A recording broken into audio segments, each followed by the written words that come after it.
ஆண்டவராகிய இயேசுவின் நாமம் மகிமைப்படுவதாக. ஆராதனைக்கு வந்திருக்கிற உங்களை வாழ்த்துகிறேன், ஆசீர்வதிக்கிறேன். ஹல்லேலூயா. கர்த்தருடைய நடத்துதலை குறித்து நாம் பார்த்து கொண்டு வருகிறோம். ஆண்டவர் அவர் மீட்டு கொண்ட அவருடைய பிள்ளைகளையும் ஊழியர்களையும் அவரே நேரடியாக நடத்துகிறவர். எப்படியெல்லாம் நடத்துகிறார் என்று சொல்லி போன வாரத்தில் பல வசனங்களை நான் உங்களுக்கு மேற்கோள் காட்டினேன். அதில் யாக்கோப்பை கர்த்தர் எப்படி நடத்தினார், யோசேப்பை எப்படி நடத்தினார், மோசேயை கர்த்தர் எப்படி நடத்தினார், அவருடைய நடத்துதலிலே இருக்கிற மகிமையான காரியங்கள், கைடன்ஸ், விளங்கிக் கொள்ள முடியாத, அறிந்து கொள்ள முடியாத மகிமையான நடத்துதலை நாம் பார்த்து வருகிறோம். யாக்கோப்பு, யோசேப்பு, மோசே எல்லாம் நமக்கு தெரிந்த சரித்திரங்கள் தான். ஆனாலும் அவர்களுடைய வாழ்க்கையிலே அல்லது அவர்களை வழிநடத்தின விதங்களிலே தேவன் வைத்திருந்த மகிமையான நடத்துதலை நாம் பார்த்திருக்கிறோம். இந்த நாளிலேயும் இஸ்ரவேல் சபையை அல்லது ஜனங்களை தேவன் எப்படி வழிநடத்தினார், அவர்களை வழிநடத்தினதிலே இருக்கிறதான மகிமையான நடத்துதல்கள் என்ன என்பதை நாம் பார்க்க போகிறோம். ஹல்லேலூயா. ஆதியாகமம் 46வது அதிகாரத்திலே ஆண்டவருடைய நடத்துதலோடு யாக்கோப்பும் அவனுடைய பிள்ளைகள், பேர பிள்ளைகள், சந்ததியார் சுமார் 70 பேர் யோசேப்பு அதிபதியா இருக்கும்போது, எகிப்தின் அதிபதியா இருக்கும்போது இவர்கள் 70 பேர் அங்கே கர்த்தருடைய நடத்துதலின்படி எகிப்திலே குடியேறுகிறார்கள். பஞ்சத்திலிருந்து கர்த்தர் அவர்களை பாதுகாக்க செய்த உபாயம் அது. யோசேப்பு அதிபதியாக ஆட்சி செய்த அந்த காலத்தில் இவர்கள் உள்ளே நுழைகிறார்கள். அப்பொழுது யோசேப்பினுடைய தயவினாலே, யோசேப்பின் நிமித்தமாய் அந்த தேசத்து ராஜா, யோசேப்பினுடைய சகோதரர்கள், யாக்கோப்பினுடைய பிள்ளைகள், சந்ததியார் எல்லாருக்கும் உயர்ந்த இடத்தை, தேசத்திலேயே நல்ல இடம், கோசோன் நாடு என்று சொல்லக்கூடிய அந்த செழிப்பான இடத்திலே, உயர்ந்த நிலையிலே அவர்கள் எல்லாரும் குடியமர்த்தப்படுகிறார்கள். அரசாங்கத்திலேயும் நல்ல வேலை, உயர்ந்த வேலை கொடுக்கப்படுகிறது. யோசேப்பு இருக்கிற காலம் வரையிலேயும் ராஜரீகமாக அவர்கள் அங்கே வாழ்ந்து கொண்டிருக்கிறார்கள். உலகமெல்லாம் பஞ்சத்திலே கஷ்டப்பட்டு கொண்டிருக்கிற வேளையிலே இவர்கள் எல்லாரும் எகிப்தினுடைய கொழுமையை சாப்பிட்டு பெருகி கொண்டிருக்கிறார்கள்.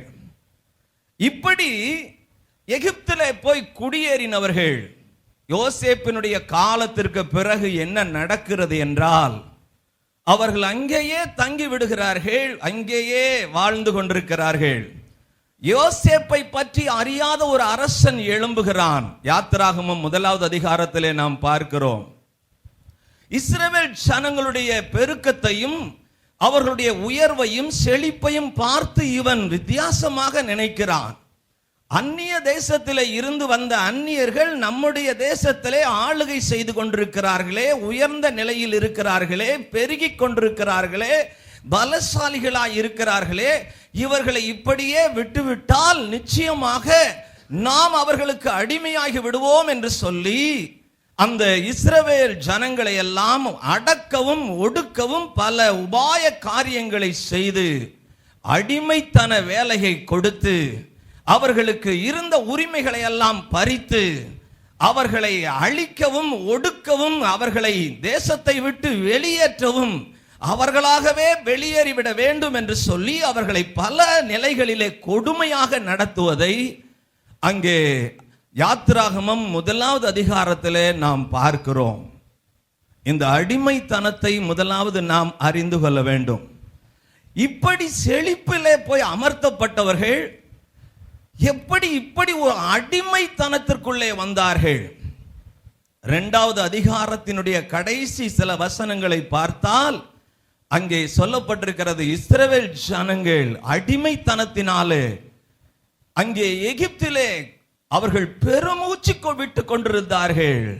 யார் எங்களை காப்பாற்றுவார்கள்?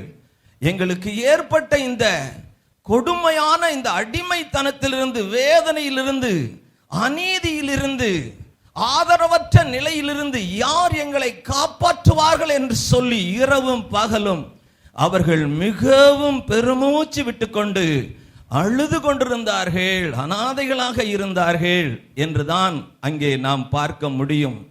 இந்த பகுதியை, அதாவது ஆண்டவர் இஸ்ரவேல் ஜனங்களை வழிநடத்தினதிலே இருக்கிற மகிமையை நாம் பார்ப்பதற்கு முன்பதாக, இந்த இஸ்ரவேல் ஜனங்களுக்கு எகிப்திலே இப்படி ஒரு அடிமைத்தனம் ஏன் வந்தது?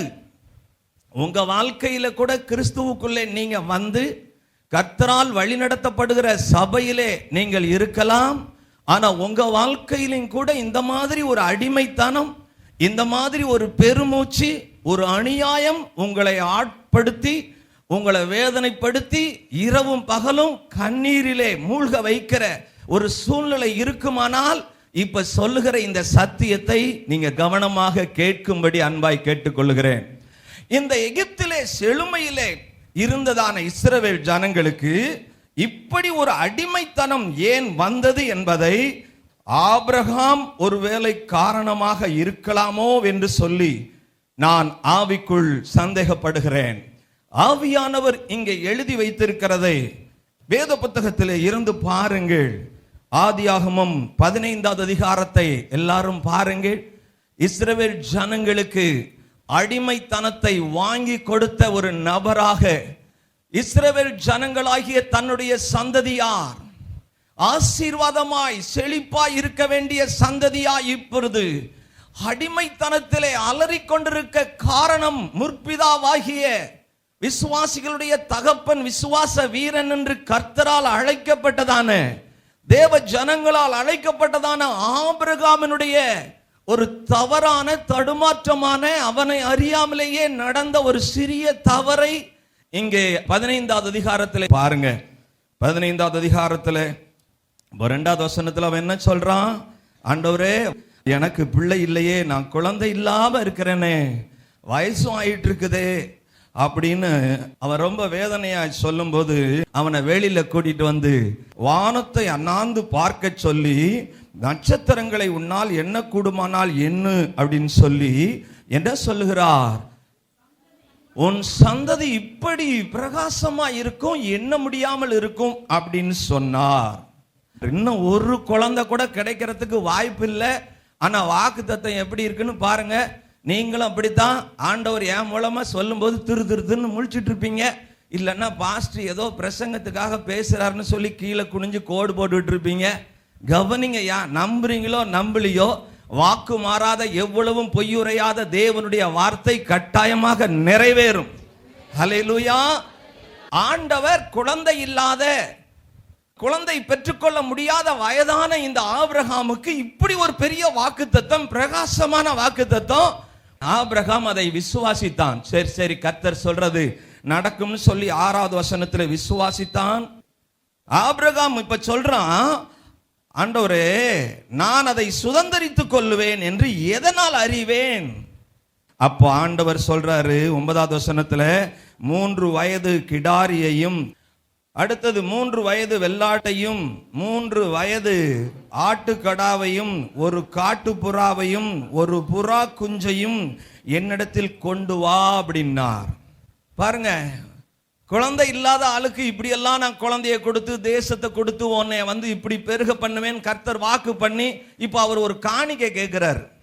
10வது வசனத்துல, அவன் எல்லாவற்றையும் அவரிடத்தில் கொண்டு வந்து அவைகளை நடுவாக துண்டித்து துண்டங்களை ஒன்றுக்கொன்று எதிராக வைத்தான், பட்சிகளை அவன் துண்டிக்கவில்லை. 11வது வசனத்திலே, பறவைகள் அந்த உடல்களின் மேல் இறங்கின. இப்படி பலி செலுத்த கொண்டு வந்தாரு. இவன் கொண்டு வந்தான், யதார்த்தமா மிருகத்தெல்லாம் வெட்டிட்டான். ஆனா எதை வெட்டல? பறவைகளை வெட்டல.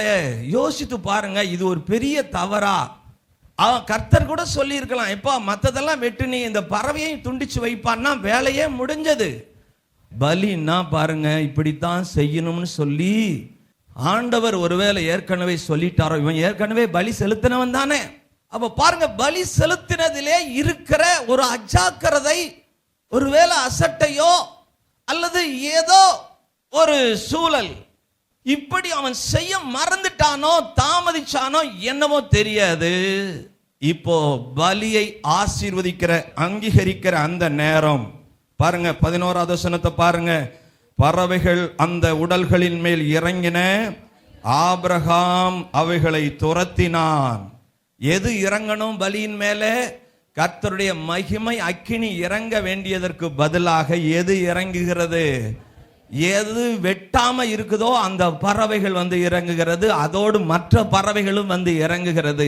கிறிஸ்துவுக்குள்ளே எதெல்லாம் கிறிஸ்துவுக்காக துண்டிக்கணுமோ அதெல்லாம் துண்டிக்கலன்னா துண்டிக்காததெல்லாம் உங்களை தேடி வந்து தொல்லை கொடுக்கும்.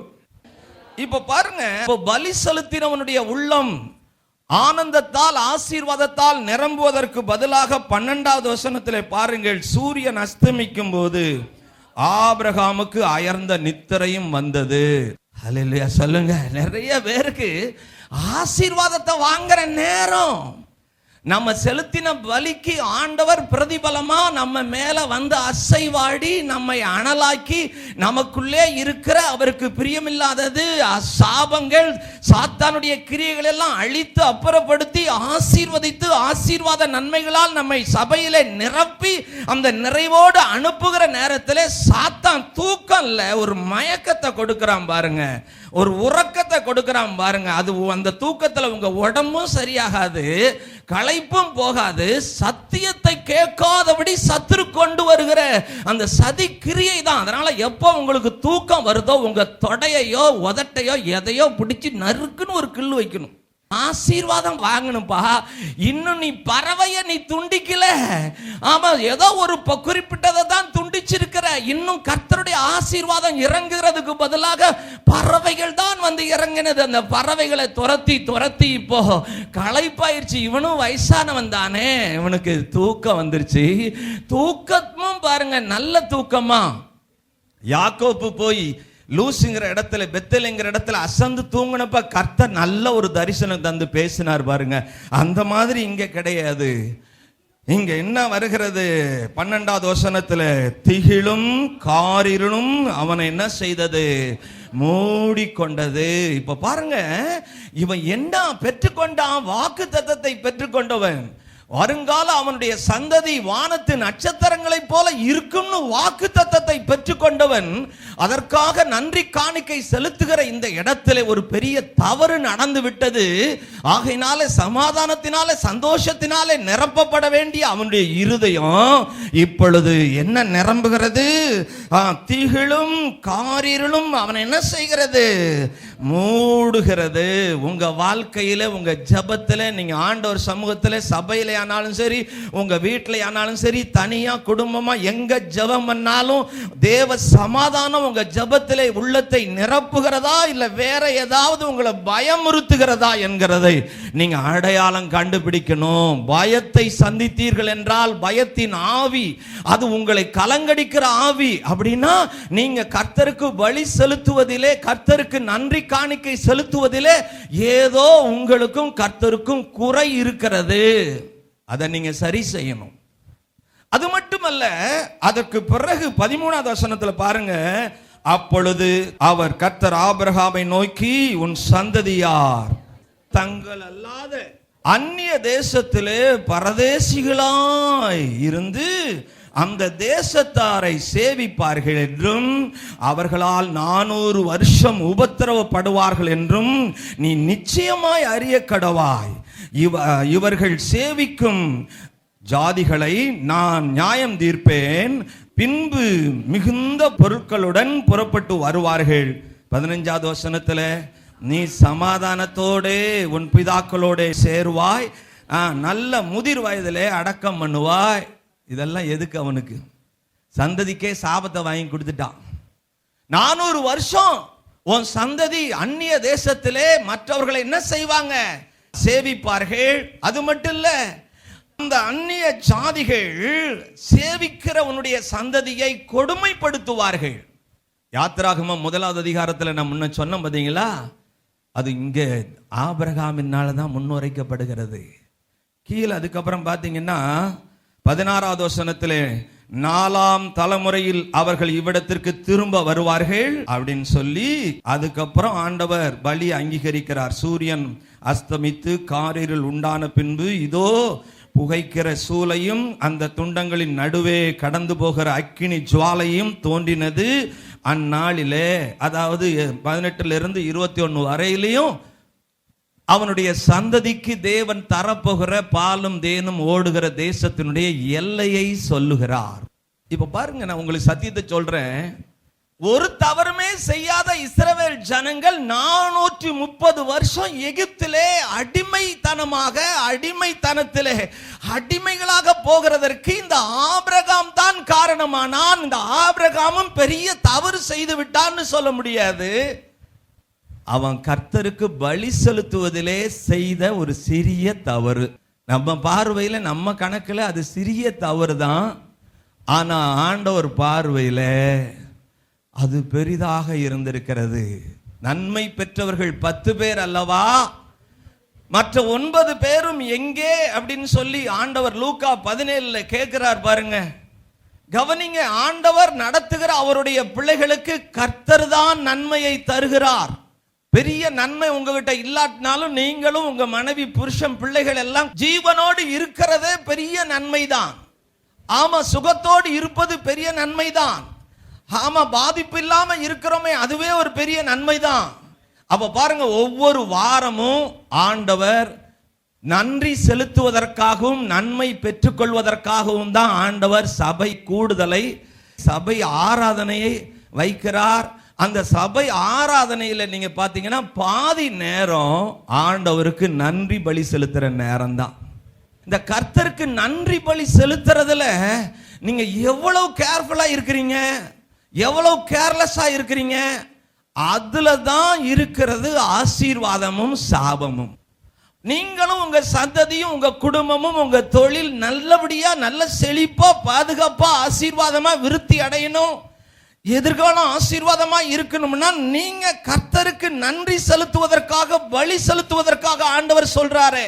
நம்ம கூடி வரும் போதெல்லாம் ஆண்டவர் நமக்கு வாக்கு பண்ணி கொண்டே தான் இருக்கிறார், நம்மை தைரியப்படுத்தி நடத்தி கொண்டுதான் இருக்கிறார். ஆனா அந்த ஆண்டவருக்கு நன்றி பலி செலுத்த நம்முடைய நிலைகளை நாம் எல்லாரும் கொஞ்சம் ஆராய்ந்து பார்க்கணும். ஆபிரகாம் எவ்வளவு பெரிய பரிசுத்தவான். ஐயா, பறவைய துண்டிக்கல, மற்றதெல்லாம் துண்டிச்சிட்டான். கொண்டு வா அப்படின்னு கொண்டு வந்துட்டான். பாருங்க, ஒரு சிறிய தவறு தான் ஆசீர்வாதத்தையும் ஆண்டவர் பின்னாடியும் வாக்கு கொடுக்கிறார், முன்னாடியும் வாக்கு கொடுக்கிறார். பாருங்க, நம்ம நல்லோர் மேலும் தீயோர் மேலும் ஆண்டவர் ஆசீர்வாதத்தை பொழிகிறவர். ஆனா நம்முடைய தவறுகள் இருக்கு பாத்தீங்களா, ஆண்டவருக்கு நாம் செய்கிற குறைகள், குற்றங்கள் இருக்கு பாத்தீங்களா, இதற்கு ஆண்டவர் தண்டனையை கொடுக்க மறக்கிறதே இல்லை. அவருக்கு நன்றி பலி செலுத்துவதிலே நீங்க எவ்வளவு தீவிரம் காட்டுகிறீர்கள். கவனிங்க, கொஞ்சம் எல்லாரும் நல்லா எல்லாம் சிந்திச்சு பாருங்கய்யா. ஆபிரகாம் எவ்வளவு பெரிய பரிசுத்தவான். ஆண்டவர் எப்படி அவனை பாராட்டுறாரு. அவன் செஞ்ச ஒரு சின்ன தவறுதையா, சரி பரவாயில்ல, என்னுடைய தாசன், என்னுடைய சிநேகிதன், என்னை நம்பி ஊரை விட்டு, சொந்த பந்தத்தை விட்டு வந்தவன் என்னையே நம்பிட்டு இருக்கிறான். ஆகையினால சரி பரவாயில்ல. இங்க பாருங்க, நம்ம ஆண்டவர் அட்ஜஸ்ட் பண்ண மாட்டார். பக்கத்தில் இருக்கிறவங்களை பார்த்து சொல்லுங்க, அட்ஜஸ்ட் பண்ண மாட்டார், சாக்கு போக்கெல்லாம் கேட்கவே மாட்டார். தாவீது கர்த்தருக்கு பிரியமான, ஆண்டவருடைய இருதயத்துக்கு ஏற்றவன் தான் ஆண்டவர் தெரிந்து கொண்டார். எனக்கு சித்தமானதை செய்வான்னு தெரிந்து கொண்டார். பத்சேபாலோடு பாவம் செஞ்ச இடமாகட்டும், ஜனங்களை சென்சஸ் எடுக்க சொன்னானே யோவாப்பு கிட்ட, போய் கணக்கு எடுத்துட்டு வான்னு சொன்னான் பாத்தீங்களா. இந்த 2 தவறு செய்த இடத்துலையும் நீங்க படிச்சு பாருங்க. இவன் கர்த்தர்ட்ட உபவாசம் போட்டு மன்னிப்பு கேட்கிறான். பத்சேபாலுக்கு ஒரு குழந்தை பிறந்துச்சு பாத்தீங்களா, அது அங்கவீனமா பிறந்து அந்த குழந்தை எப்படியாவது காப்பாற்றணும்னு சொல்லி இவன் உபவாசம் இருக்கிறான். இந்த உபவாசத்தெல்லாம் கண்டு ஆண்டவர் மயங்கிறவர் கிடையாது. நிறைய ஆளுகளுக்கு பிரச்சனை வரும்போது தான் உபவாசம் இருப்பாங்க, மீதி நேரம் சர்ச்சு பக்கமே வந்து எட்டி பார்க்க மாட்டாங்க. இந்த மாதிரி நம்ம ஆண்டவரெல்லாம் ஏமாற்ற முடியாது. நம்ம ஆண்டவர் ஒழுங்குள்ளவர், ஒழுங்கில்லாத இவ்வளோ பெரிய பூமியை ஒழுங்குபடுத்தினவர். ஆகையினால ஜனங்களிடத்திலே ஒழுக்கத்தையும் ஒழுங்கையும் எப்பொழுதும் எதிர்பார்க்கிறார். கிறிஸ்துவுக்குள்ள வந்துட்டீங்கன்னா அவரை போல ஒழுங்கா நீங்க செயல்படணும். ஹல்லேலூயா. நான் பரிசுத்தர், ஆகையினால் உங்கள் நடக்கைகள் எல்லாவற்றிலும் எப்படி இருங்க, பரிசுத்தமா இருங்க, கர்த்தரை போல இருங்க. 8 மணிக்கு ஆராதனைனா அவர் கரெக்டா 8 மணிக்கு முன்னாடியே வந்துடுறாரு. நீங்க லேட்டா வர்றீங்கன்னா நீங்க அவரை விட விஐபி அப்படின்னு சொல்லி அவருக்கு முன்னாடி அடையாளம் காட்டுறீங்க. கர்த்தர் உங்களை பார்த்துக்கிட்டு இருப்பார். சரி சரி, இது ஒழுங்கு இல்லாத ஆடு. இதை நீங்க ஏற்றுக்கொள்ளணும். ஆபிரகாம் பாருங்க, ஒரு சின்ன தவறு செய்தான், அவனுக்கு ஒரு தண்டனை கொடுத்திருந்தா கூட அதோட முடிஞ்சிருக்கும். ஆண்டவர் என்ன செய்யல? அவனுக்கு இல்லையா, அவன் சந்ததிக்கு 4 தலைமுறைக்கு ஒரு சாபத்தை, அதுவும் பாருங்க பயங்கரமா அவங்க கண்ணீர் விடும்படியா, பயங்கரமா கொடுமையை அனுபவிக்கும்படி. தாவீதின் வாழ்க்கையில எப்படித்தான் மன்னிப்புக்காக ஆண்டவர் இவன் ஜெபம் பண்ணா பாத்தீங்களா, தாவீது ஆண்டவர் மன்னிச்சிட்டேன்னு சொல்லிட்டார், ஆனா தண்டனையை நிறுத்தல. கவனியுங்கள், ஆண்டவர் நம்முடைய பாவங்களை, தவறுகளை, தடுமாற்றங்களை, குற்றங்களை அவருக்கு விரோதமாக செய்கிறதையெல்லாம் ஆண்டவர் பொறுத்து கொள்ளுகிறார், மன்னிக்கிறார். ஆனால் பாவத்தை, பாவ மன்னிப்பை ஆண்டவர் தருகிறார், பாவ தண்டனையை அவர் ரத்து செய்கிறதே இல்லை. ஆமா, இவன் செஞ்சது ஒரு தவறு. தாவீது பாவ மன்னிப்பை பெற்ற பிறகு பாருங்க, அவன் குடும்பத்தில் எத்தனை கொலை நடந்தது, எத்தனை வேசித்தனம் நடந்தது, எத்தனை விபச்சாரம் நடந்தது. தாவீது எப்படியெல்லாம் அலக்களிக்கப்படுகிறான், ராஜ்யத்தை விட்டே போயிட்டான். இவன் ஒரே ஒரு உரியாவைத்தான் கொன்னான், ஆனா இவனுடைய அழகான, திறமையான, அன்பான அநேக குமாரர்கள் அநியாயமாய் கொல்லப்பட்டார்கள். அப்சலோம் என்கிறவன் பெரிய திறமசாலி, அவன் கொல்லப்பட்டான். அதோனியா என்கிறவன் பெரிய திறமசாலி, அவன் கொல்லப்பட்டான். அம்னோன் என்கிறவன் ரொம்ப அழகானவன், அவன் தான் முதல்ல பிறந்தவன், அவன் அழிக்கப்படுகிறான். இப்படி பாருங்க, அவனுடைய அன்பான சகோதரி அல்லது பிள்ளைகள், அவனுடைய மறுமனையாட்டிகள், இவங்க எல்லாம் கற்பழிக்கப்படுகிறார்கள். இவன் செய்த தவறு ஒரே ஒரு தவறு. பாருங்க, ஆண்டவர் இவன் பாவத்தை மன்னிச்சிட்டார், ஆனா சாபம் அவன் வீட்டை விட்டு என்ன செய்யல, போகலையா. கொஞ்சம் கவனமா இருங்க. ஆண்டவரை எப்படியோ அப்படி இப்படின்னு நீங்க ஆசீர்வாதத்தை வாங்கிடலாம்னு நினைக்காதீங்க. ஒருவேளை ஆசீர்வாதத்தை ஆண்டவர் கொடுக்கிறார், தான் உன் சந்ததி வானத்து நட்சத்திரத்தை போல இருக்குன்னார், அதுல மாற்றம் கிடையாது. ஆனா பாருங்க, ஒரே ஒரு நாள், ஒரே ஒரு நேரம், ஒரே ஒரு பலியில அவன் செய்த ஒரு சிறிய தவறு அவனுடைய 4 தலைமுறைக்கு சாபத்தை சம்பாதித்து கொடுத்தது.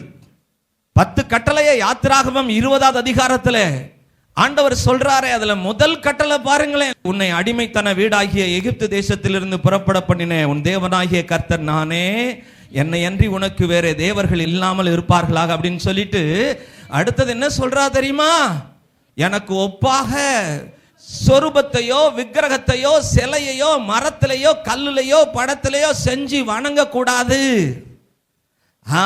அப்படி செய்கிறவர்களை 3ஆம் 4ஆம் தலைமுறை மட்டும் நான் தண்டிப்பேன். பாருங்க, ஆராதனையில எந்த மனுஷன் ஒரு தவறு செய்கிறானோ, ஐயா கர்த்தருக்கு நன்றி பலி செலுத்துகிற ஆராதனை, அது எந்த ஆராதனையா இருந்தாலும் சரி. கவனிங்க, முக்கியமா பிரதானமா ஞாயிற்றுக்கிழமை ஆராதனை தான் நாம் முழு சபையும் கூடி வருகிறது. அதுல எந்த நேரத்தையும் நீங்க அசட்டை பண்ணி விடக்கூடாது. ஒருவேளை ஆராதனைக்கு வர முடியாத ஒரு இக்கட்டான, கர்த்தர் பார்வையிலே அது நியாயமான காரணம் இருந்தால் நீங்க ஆராதனைக்கு வராம இருக்கலாம். அல்லது வெளியூருக்கே போயிட்டீங்க, அங்கேயும் இருக்கிற ஆண்டவருடைய சபையில போய் கர்த்தரை ஆராதிக்கணும், முழுமையுமா ஆராதிக்கணும், சரியான நேரத்தில் போய் ஆராதிக்கணும். பேருக்காக சும்மா கையெழுத்து போடுற மாதிரி போகக்கூடாது, அதுல ஆசீர்வாதம் கிடையாது. அதாவது என்ன தெரியுங்களா, என்னை கனம் பண்ணுகிறவனை நான் கனம் பண்ணுவேன், என்னை அசட்டை பண்றவன நான் என்ன செய்வேன், புனிதருக்கு நான் புனிதராகவும் மாறுபடுகிறவர்களுக்கு நான் மாறுபடுகிறவராகவும் இருப்பேன். கர்த்தருக்கு நன்றி பலி செலுத்துவது சரியான நிலையில், சரியான நேரத்தில், சரியான நிலையில வந்து செலுத்தணும். தேவாலயத்துக்கு போகும்போது உன் நடைகளை என்ன செய், காத்துக்கொள். மனமகிழ்ச்சி நாள்ல உன் சொந்த பேச்ச பேசாத. ஆமா, கர்த்தருக்கு ஸ்தோத்திரம். வேற எந்த காரியத்தையும் சொடங்க கூடாது.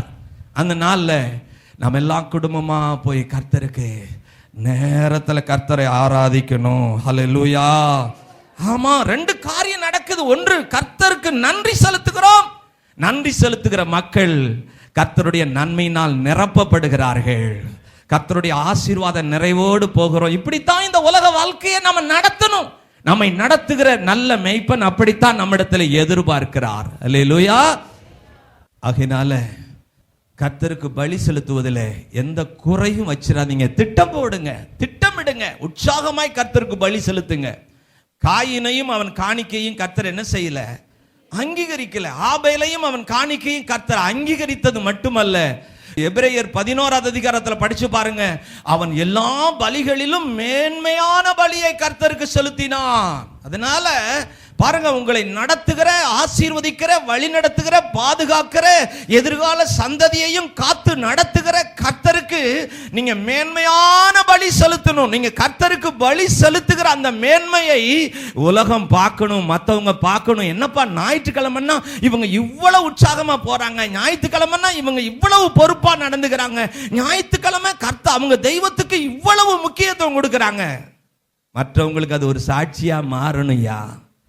ஹல்லேலூயா சொல்லுங்க. அடுத்து உங்க சந்ததி இருக்கிறது, அடுத்த சந்ததியும் சபையில வளர்ந்துகிட்டு இருக்கு. அந்த சந்ததியும் சபையில கர்த்தருக்குள்ள வளரணும். அதுக்கு நீங்க முன்மாதிரியா இருக்கணும், ஜாக்கிரதையா இருங்க. சரி, இப்போ நம்ம சத்தியத்திற்கு, நம்ம இஸ்ரவேல் ஜனங்களை கர்த்தர் வழி நடத்தின இடத்திற்கு நாம் கடந்து வருவோம். இப்பொழுது ஆபிரகாமின் நிமித்தமாக இப்படி ஒரு கொடுமையான அடிமைத்தனத்திற்குள்ளே ஜனங்கள் வந்து விடுகிறார்கள். ஆனாலும் ஆண்டவர் ஆபிரகாமோடு செய்த உடன்படிக்கையை நினைத்து அங்கே கர்த்தர் ஆபிரகாம், ஈசாக்கு, யாக்கோபு என்கிற இஸ்ரவேல் ஜனங்களுடைய முற்பிதாக்களுடைய அவர்களோடு கர்த்தர் இந்த சந்ததியை, இஸ்ரவேல் சந்ததியை குறித்து பண்ணின வாக்குத்தத்தம், இந்த ஜனங்களுக்கு பாலும் தேனும் ஓடுகிற தேசத்தை கொடுப்பேன்னு சொன்னாரே, அதை நிறைவேற்றுவதற்காக இப்பொழுது கர்த்தர் இறங்கி வந்து இந்த அடிமைத்தனத்தை மாற்றுகிறார். ஹல்லேலூயா சொல்லுங்க. அடிமைத்தனத்தை மாற்றுகிறார். அதற்கு மோசே ஆண்டவர் எப்படியெல்லாம் ஆயத்தப்படுத்தினார் அப்படின்னு சொல்லி போன வாரத்தில் நம்ம பார்த்தோம் இல்லையா? அவனை 40 வருஷம் அரண்மனையில் வச்சு ராஜரிகத்தை கற்றுக் கொடுத்தார். தலைவன் எப்படி இருக்கணும் அப்படின்னு சொல்லி தலைவனாக அங்கே உருவாக்குகிறார். அடுத்து வனாந்தரத்தில் எப்படி ஊழியம் செய்யணும் அப்படின்னு சொல்லி வனாந்தரத்தில் 40 வருஷம் அவனை போட்டு தாழ்மையை கற்றுக் கொடுக்கிறார், சாந்த குணத்தை கற்றுக் கொடுக்கிறார். அரண்மனையிலே இளவரசனாக அலங்காரமாய் வாழ்ந்தவனை இங்கே சாதாரண ஆடு மேய்க்கிற ஒரு வனாந்தர வெயிலிலே அவனை 40 வருஷம் போட்டு அவனை உருவாக்குகிறார். கர்த்தருக்கு ஸ்தோத்திரம். இப்ப உயர்வும் அவனுக்கு தெரியும், தாழ்வும் தெரியும். பவுல் சொல்றது மாதிரி உயர்ந்திருக்கவும் தெரியும், தாழ்ந்திருக்கவும் தெரியும். அப்படிங்கிற நிலையில 40 வருஷம் முடிஞ்ச பிறகு அடுத்தது 40 வருஷம் சீனாய் வனாந்தரத்திலே தேவ ஜனங்களை வழிநடத்த தேவ மனிதனாக தேவன் மோசே அங்கே அலங்கரித்து கொண்டு வந்து நிறுத்துகிறார். அவன் மூலமாக கர்த்தர் என்ன செய்கிறார்? இங்கே இந்த அடிமைத்தனத்திலிருந்து இஸ்ரவேல் ஜனங்களை விடுதலையாக்க ஆண்டவர் மோசேயும் அவன் கரத்தையும் அவன் கையிலே இருந்த கோலையும் அபிஷேகித்து அவனை ஒரு தேவனுடைய மனுஷனாக, அவன் கையிலே இருந்ததை தேவனுடைய கோலாக, அவன் கையையே தேவனுடைய கையாக வைத்து அவர் வாயோடு வாயா இருந்து இப்போ அவர்களுடைய அடிமைத்தனத்தை மாற்றுவதற்கு செயல்படுகிறார். உங்களை விடுதலையாக்க ஆண்டவர் ஒரு ஊழியக்காரனை போட்டு ஆண்டவர் உருவாக்கி வதச்சி எடுக்கிறார். நீ ஜெபம் என் சமூகத்தில் இரு, என் சமூகத்தில் இருன்னு சொல்லி ஆண்டவர் அவனை உருக்கி அவனை உருமாற்றி ஜனங்களுக்கு ஒரு பெரிய விடுதலை உருவாகணும். அநியாயமாய் ஏற்பட்ட இந்த அடிமைத்தனத்திலிருந்து விடுதலையாகணும். கர்த்தருக்கு ஸ்தோத்திரம். இந்த விடுதலையை குறித்து வேதத்திலே பல இடத்திலே சொல்லப்பட்டிருக்கிறது. கர்த்தருடைய ஓங்கிய புயத்தினாலும் அவருடைய பலத்த கரத்தினாலும் ஆண்டவர் அங்கிருந்து விடுதலை ஆக்கினாராம். இந்த விடுதலை உண்டானதுடைய மகிமையை பார்த்தீங்கன்னா, ஒன்று நான் சொல்றேன், நிறைய சொல்ல சத்தியம் இருக்கிறது, நேரம் இல்லாதனால சுருக்கமா நான் சொல்லிட்டு போறேன். கவனிங்க. மோசே போய் எகிப்திலே போய் தேவனுடைய கோலை வச்சு ஜனங்களை விடுதலையாக்க என்னென்னமோ அற்புதங்களை செய்து பார்க்கிறான், அதிசயங்களை செய்து பார்க்கிறான், வாதைகளை உண்டாக்கி பார்க்கிறான். ரட்சிப்பு, விடுதலை அடிமைத்தனத்திலிருந்து அவர்களுக்கு கிடைக்கல. என்றைக்கு கர்த்தர் சொன்ன பஸ்கா ஆட்டுக்குட்டியினுடைய இரத்தம் சிந்தப்பட்டதோ, அவங்க வீட்டு நிலைக்கால்களிலே பூசப்பட்டதோ, அன்று உடனே அந்த இரவே அவர்களுக்கு அடிமைத்தனம் நீங்கி அவர்களுக்கு விடுதலை உண்டானது.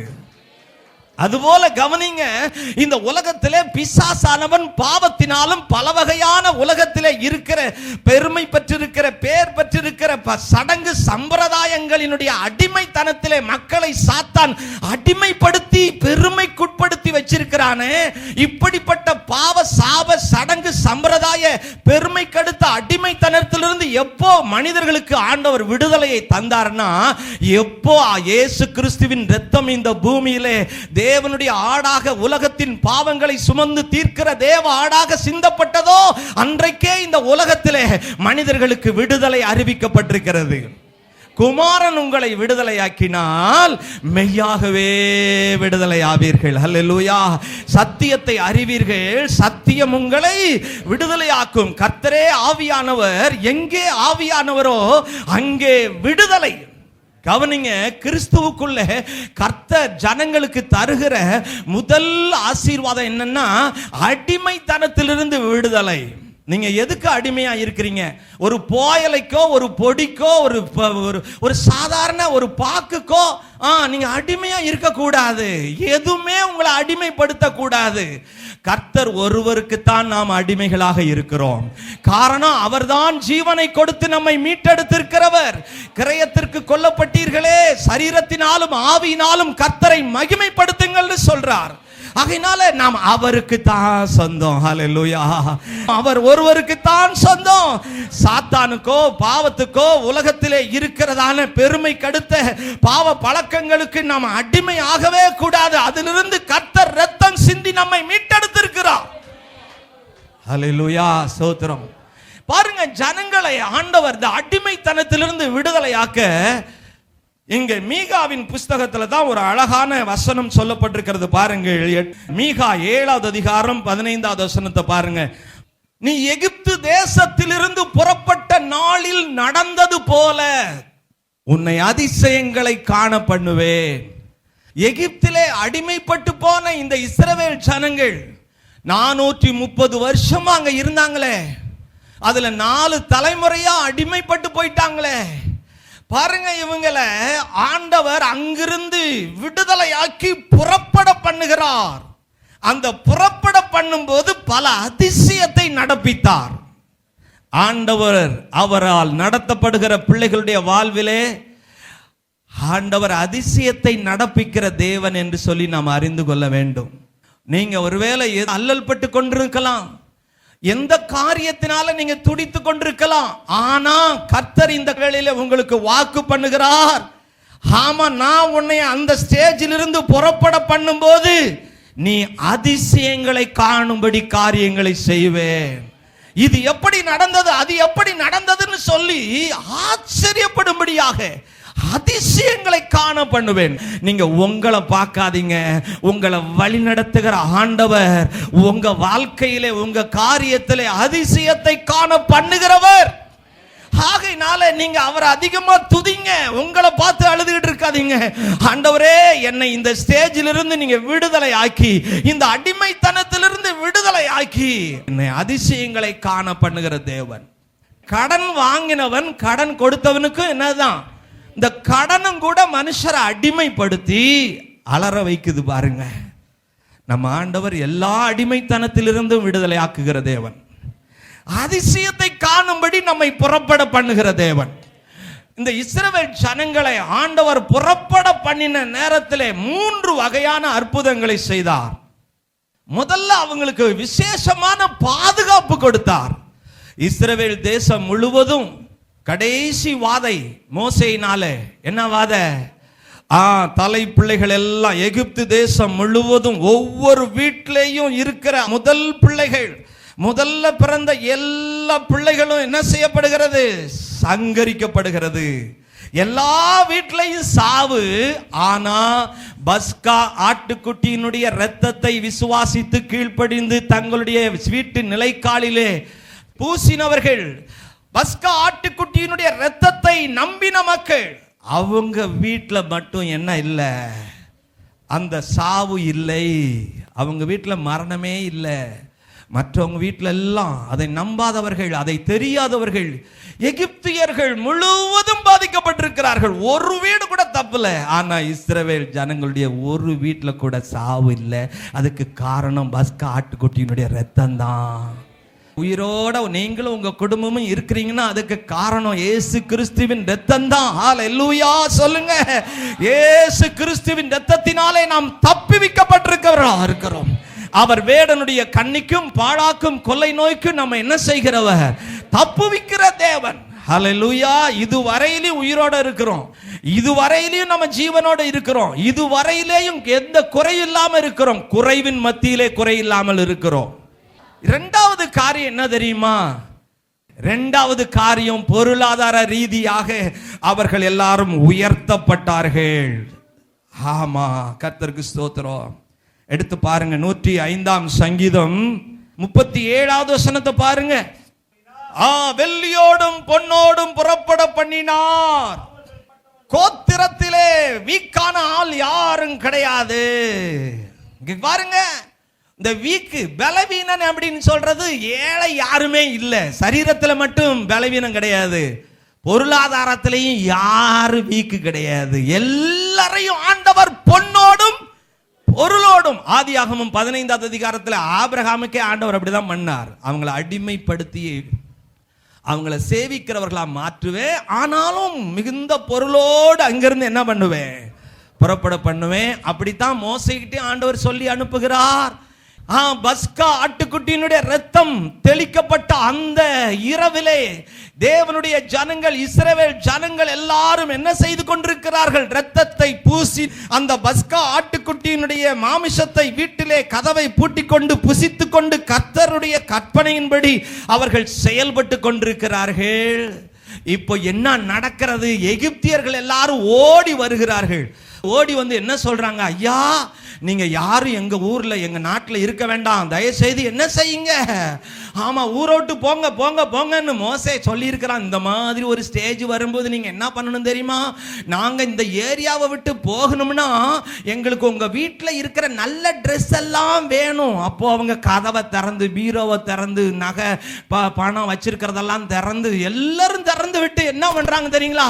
உங்களுக்கு வேணுங்கிறத எடுத்துக்கிட்டு நீங்க எங்களை ஆளை விட்டு போனா போதும், அடுத்த புள்ள சாகரத்துக்குள்ள, அடுத்தது என் புருஷன் சாகரத்துக்குள்ள, தயவு செய்து நீங்க என்ன செய்யுங்க, சாமி சாமி நீங்க போங்க போங்கன்னு கெஞ்சுறாங்க.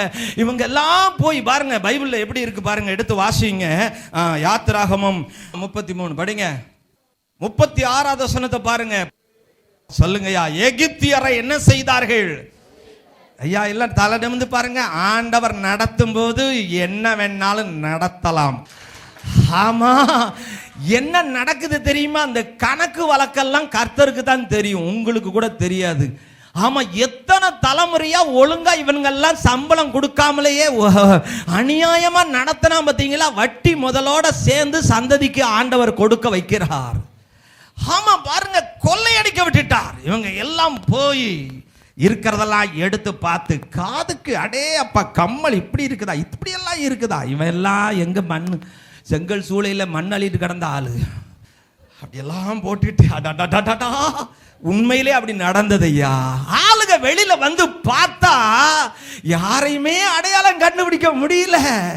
ஏன்னா நேத்து வரையிலையும் கிழிஞ்ச சீலையை கட்டிக்கிட்டு, கிழிஞ்ச துண்ட களைய தட்டிக்கிட்டு, கிழிஞ்ச கூடையில மண் அள்ளிக்கிட்டு இருந்த ஆளு இப்ப பார்த்தா அடே அப்பா டிப் டாப்பு எல்லாம் அப்படிதான்.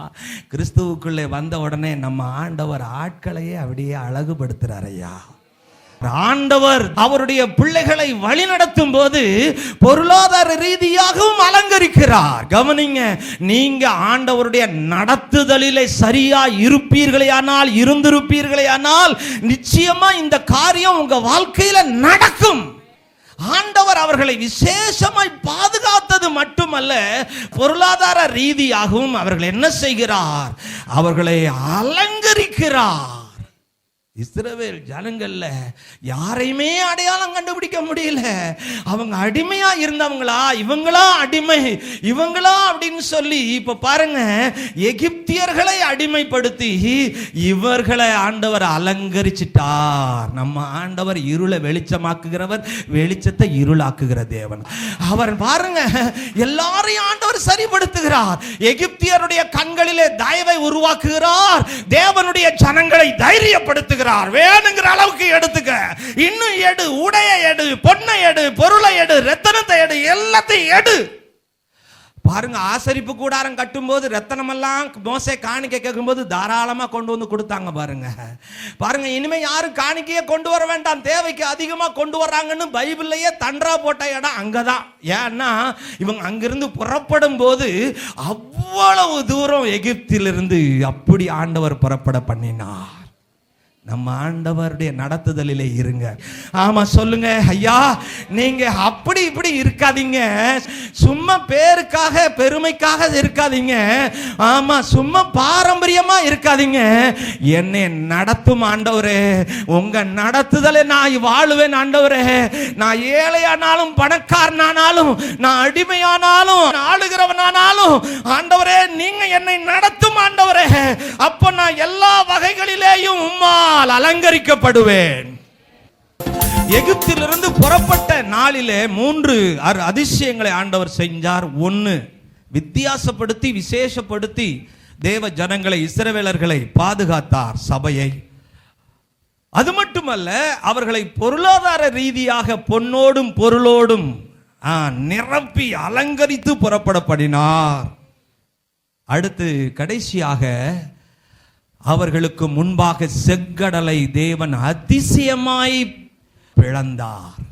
செங்கடலை பிளந்தார். கர்த்தருக்கு ஸ்தோத்திரம். கர்த்தரால் வழிநடத்தப்படுகிற மனிதர்களாக நீங்க இருப்பீங்கன்னா, உங்களுக்காக கர்த்தர் கடலையும் திறக்க அவர் தயங்க மாட்டார், எரிகோவையும் தகர்க்க அவர் தயங்க மாட்டார், யோர்தானையும் பிரிக்க அவர் தயங்க மாட்டார். வனாந்தரமா இருந்தாலும் அங்கேயும் அற்புதத்தை அதிகமாய் நடப்பிக்க அவர் மறக்கவே மாட்டார்.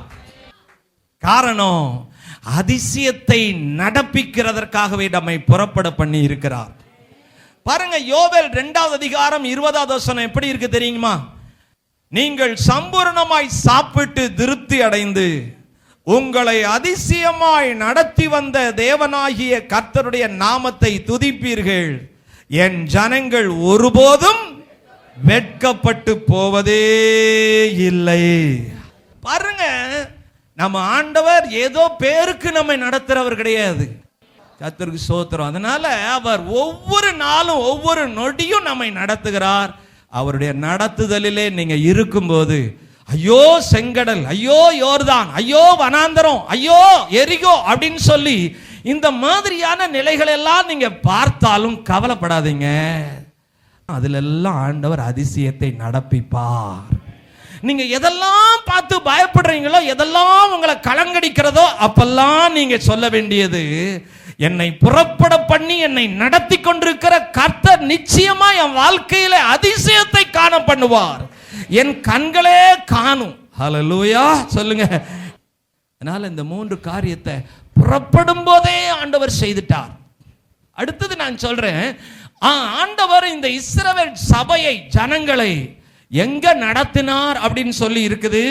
136ஆம் சங்கீதம் 16வது வசனத்துல பாருங்க, வனாந்திரத்திலே வழி நடத்தினாராம் தம்முடைய ஜனங்களை. அங்க பாருங்க, விடுதலையாக்கப்பட்ட ஜனங்கள் எல்லாரும் யாருடைய ஜனங்கள்? பாருங்க, நீங்க அடிமைத்தனத்திலிருந்து விடுதலை, இயேசுவின் ரத்தத்தினாலே விடுதலையானா நீங்க அவருடைய ஜனங்களா இருக்கிறீர்கள். ஆமா, ஆண்டவர் உங்களை எதுல வேணாலும் நடத்தலாம். கடல் மேலையும் நடத்தலாம், வனாந்தரத்திலையும் நடத்தலாம், மலை மேலே நடத்தலாம், பள்ளத்தாக்கின் மேலே நடத்தலாம், முள்ளுள்ள பாதையிலே நடத்தலாம். எங்க நடந்தாலும் உங்களுக்கு எந்த பாதிப்பும் கிடையாது. ஹல்லேலூயா. காரணம், அவர் முன்னே போகிறார். தம்முடைய ஜனங்களை அவர் வனாந்தரத்திலே வழி நடத்தினாராம். அந்த வனாந்தரத்திலே ஏன் நடத்தினாருங்கிறதுக்கு சில குறிப்பை நான் உங்களுக்கு சொல்றேன். ஏன் வனாந்தரத்திலே நடத்தினார்? 3 முக்கியமான காரியத்திற்காக ஆண்டவர் வனாந்தரத்திலே நடத்தினார்.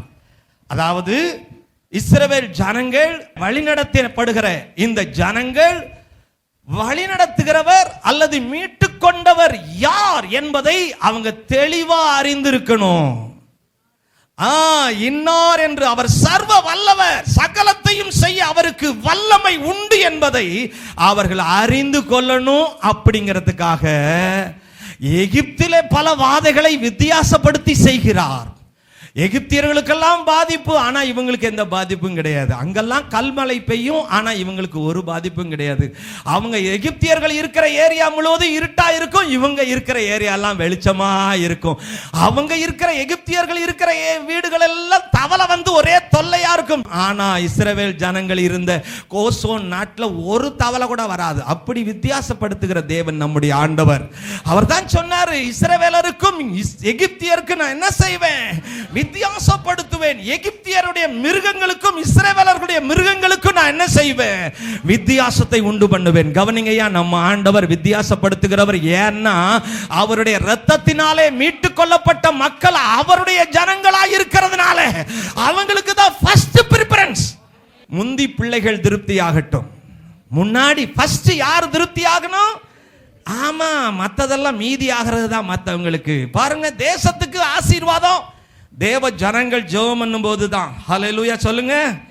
ஆமா, தேவ ஜனங்கள் ஜெபம் பண்ணும் போது அவங்க மூலமா தான் தேசத்துக்கே சேமம் வருகிறது, ஆசீர்வாதம் வருகிறது. இத பாருங்க, எடுத்து வாசிங்க. உபாகமம் 29வது அதிகாரம் 2வது வசனத்திலே இருந்து 5வது வசனம் வரை. அதாவது எகிப்திலே இருந்து வந்தாங்களே, புறப்பட்டாங்களே, அதுல 2 பேர் தான் மிச்சமா இருக்கிறாங்க. ஆமா, யோசுவாவும் காலேவும் தான் மிச்சமா இருக்கிறாங்க. மற்றவங்கெல்லாம் செத்துட்டாங்க. ஆனா அவங்க பிள்ளைகள் தான் இருக்கிறாங்க. அவங்களுக்கு தான் உபாகமத்தை, யாத்ராகமத்தில், லேவியராகமத்தில் இருக்கிறதெல்லாம் திரும்ப சொல்றாரு. நடந்த சம்பவத்தை எல்லாம் திரும்ப முடிவுரையா சொல்றாரு. அப்ப 29வது அதிகாரத்தை பாருங்க, 2வது வசனத்திலிருந்து படிங்க பார்க்கலாம்.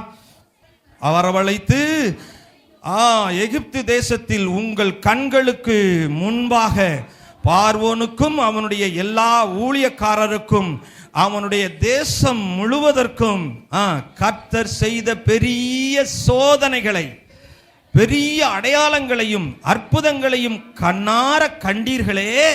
ஆனாலும் கர்த்தர் உங்களுக்கு உணரத்தக்க இருதயத்தையும் காணத்தக்க கண்களையும் கேட்கத்தக்க காதுகளையும் இந்நாள் வரைக்கும் கொடுக்கல. பார்க்கிறாங்களே ஒழிய இன்னும் பார்க்கிற மாதிரி கண்ணு கிடைக்கலையா? கேட்கிறாங்களே ஒழிய கேட்கிற விதமா இன்னும் அந்த காது கிடைக்கலையா? உணரும்படியான பாருங்க, ஏதோ கொஞ்சம் கொஞ்சம் அப்படி லேசா டச் ஆகுது, அவ்வளவுதான். பாருங்கய்யா, எவ்வளவு கண்ணிருந்தும் காணாமல், காதிருந்தும் கேளாமல், ஆமா, உணராமல் இருக்கிற ஒரு நிலை. அதனாலதான் பாருங்க, ஆபிரகாம், ஈசாக்கு, யாக்கோப்புக்கு ஆண்டவர் சொன்ன அந்த வாக்குத்தத்த பூமி, அதுல போய் அவங்களால பிரவேசிக்க முடியல. கவனிங்கய்யா, அதனாலதான் சொன்னேன், சும்மா முழங்கால அளவுலேயே ஆண்டவர் ஆசீர்வாதத்தை அனுபவிச்சுட்டு போகணுங்கிறது இல்ல, நீச்சல் ஆழத்துக்கு நாம் கடந்து போகணும். உம்முடைய வேதத்தில் உள்ள மகத்துவங்களை காணும்படி என் கண்களை என்ன செய்யும்? திறந்தருளும்.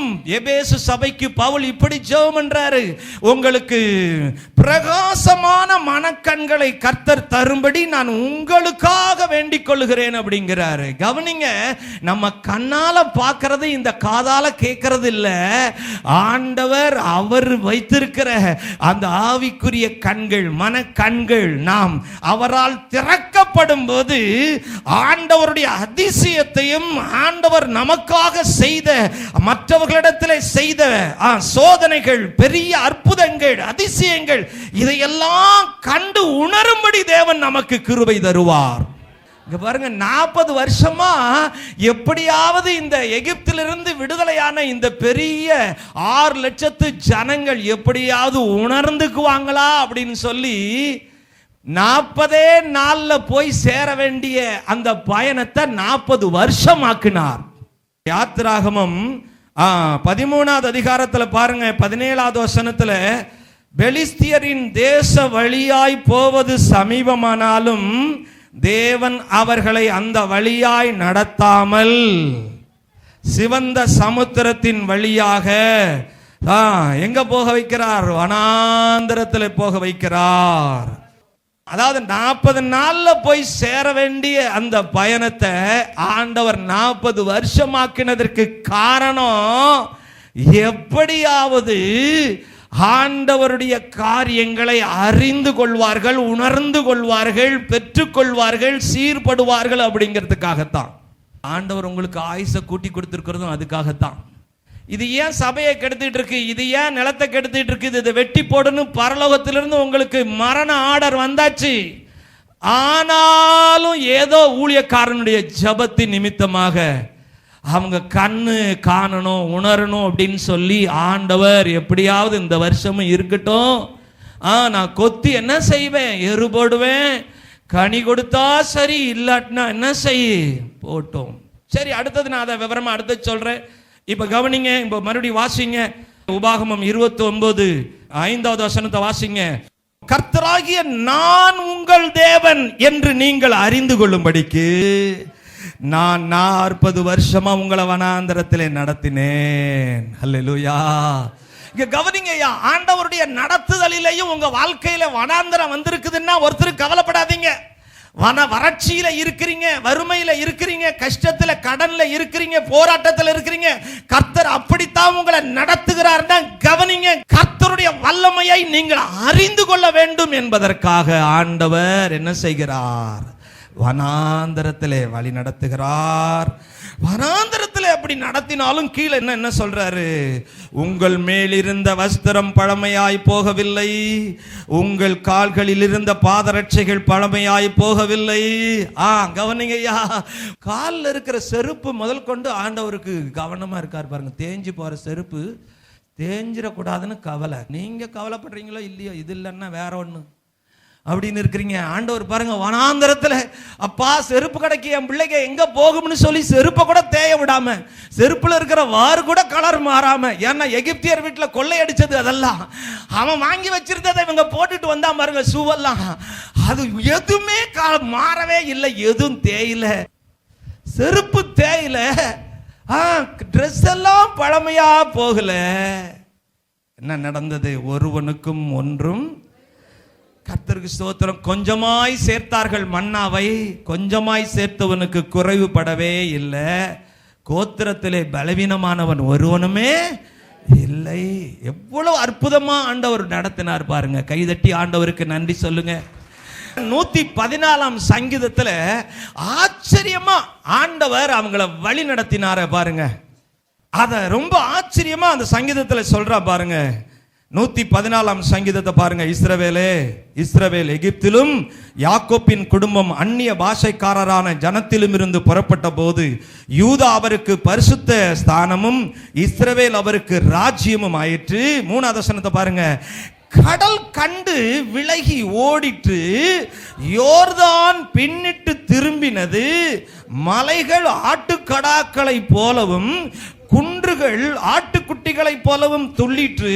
அவன் கேட்கிறான் சங்கீதக்காரன், கடலே, செங்கடலே, நீ விலகி ஓடுகிறதற்கும், யோர்தான் நதியே நீ பின்னிட்டு திரும்புகிறதற்கும், மலைகளே, எரிகோ பட்டணமே நீங்கள் ஆட்டுக்கடாக்களை போல துள்ளுகிறதற்கும், குன்றுகளே ஆட்டுக்குட்டிகளை போல துள்ளுகிறதற்கும் உங்களுக்கு என்ன வந்தது? ஹல்லேலூயா. பாருங்க, பூமியே நீ ஆண்டவருக்கு முன்பாகவும் யாக்கோப்புடைய தேவனுக்கு முன்பாகவும் என்ன செய்? அதிரு.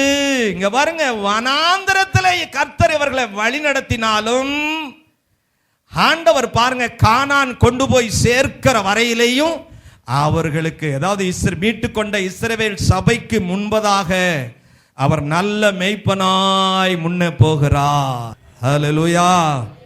செங்கடல்ல போகிற சமயத்திலையும் பாருங்க கர்த்தர் தான் முன்னே போய் என்ன செய்கிறார் பாருங்க. கர்த்தர் போய் செங்கடலுக்கு முன்னாடி நிற்கும் போது கடல் அப்படியே அப்படியே தத்தளிக்குது. என்ன ஆண்டவரே, சிருஷ்டி கர்த்தாவே, நீங்க எதுக்கு இவங்களுக்கு முன்னாடி வந்திருக்கிறீங்கன்னு அவர் பார்த்தார். பாத்தீங்களா, மோசே பிளந்து விட்டான் பாத்தீங்களா, அது பயந்துகிட்டு ரெண்டா பிரிஞ்சிருது.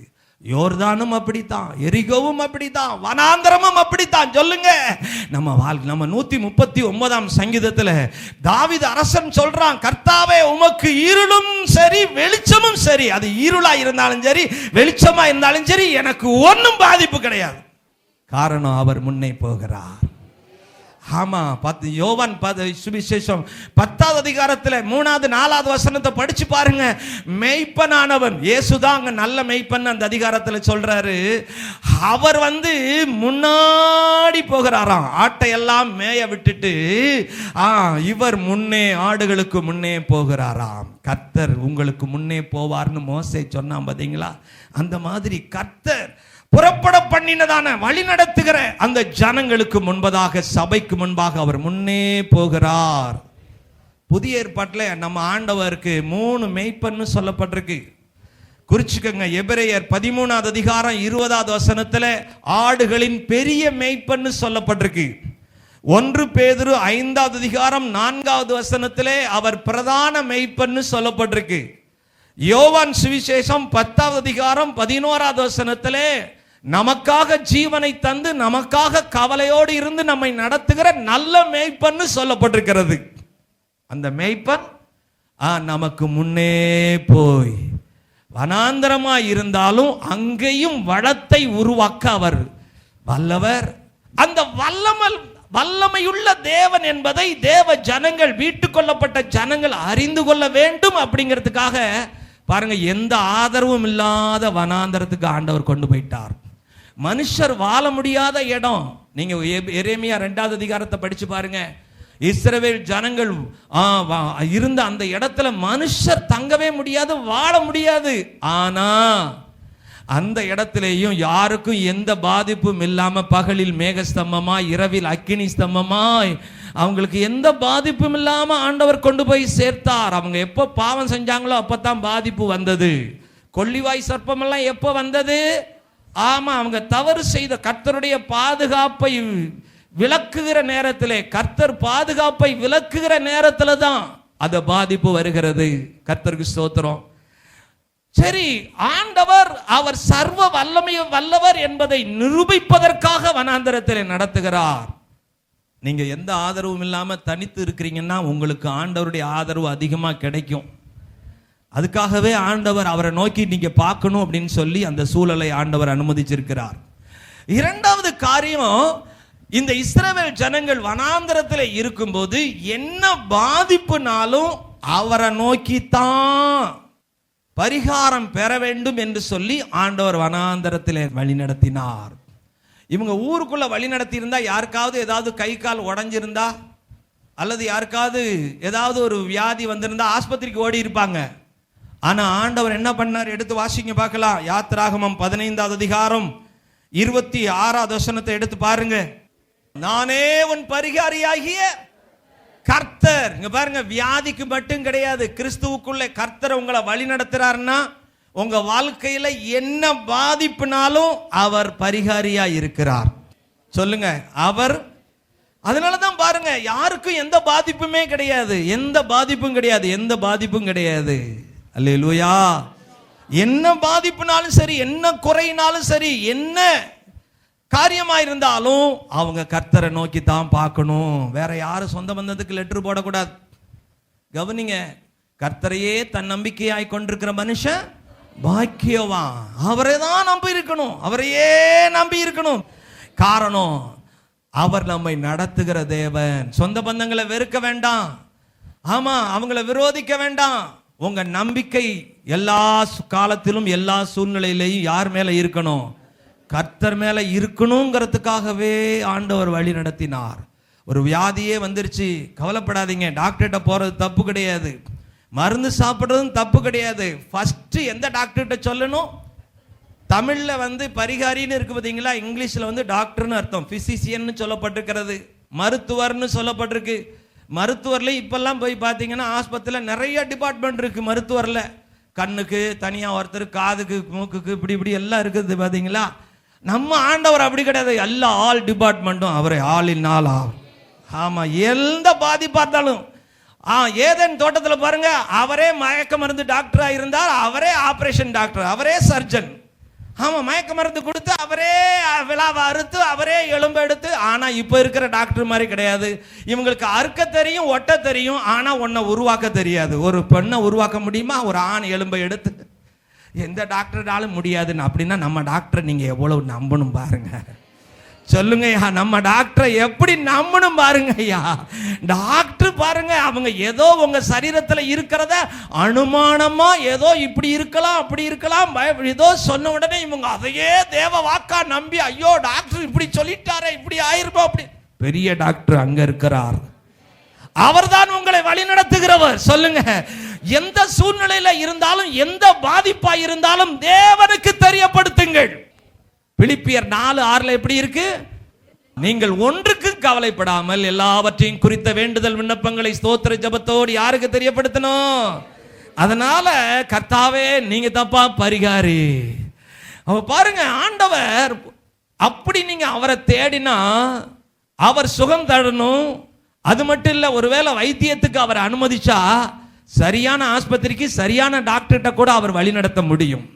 ஆண்டவர் இயேசு சொல்றாரு, நோயாளிக்கு வைத்தியன் தேவை அப்படின்னு தான் சொல்றாரு. அதனால டாக்டர்கிட்ட போறது தப்பு கிடையாது. கர்த்தருடைய நடத்துதலோட போனா நிச்சயமா ஆசீர்வாதமா எல்லாம் அமையும். அதனால எந்த பாதிப்பா இருந்தாலும் உங்க வாழ்க்கையில யாராதான் நம்பி இருக்கணும்? கர்த்தரையே நம்பி இருக்கணும். அவர் பரிகாரியான தேவன்.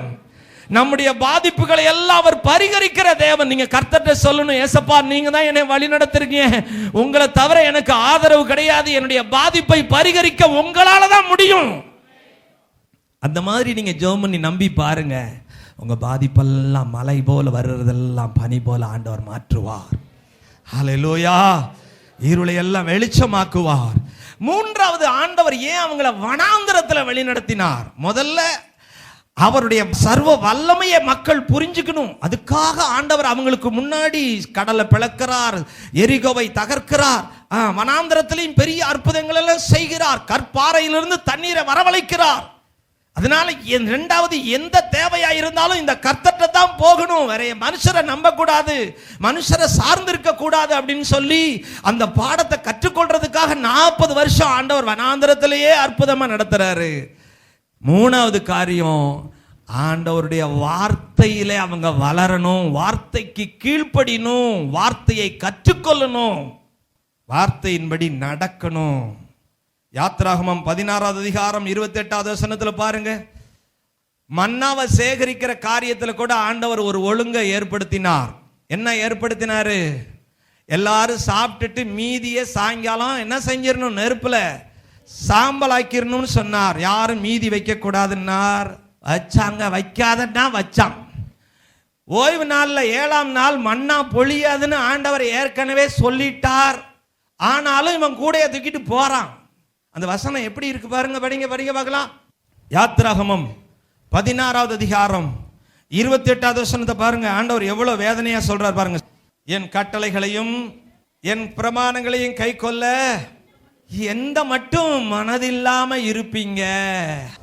கவனிங்க.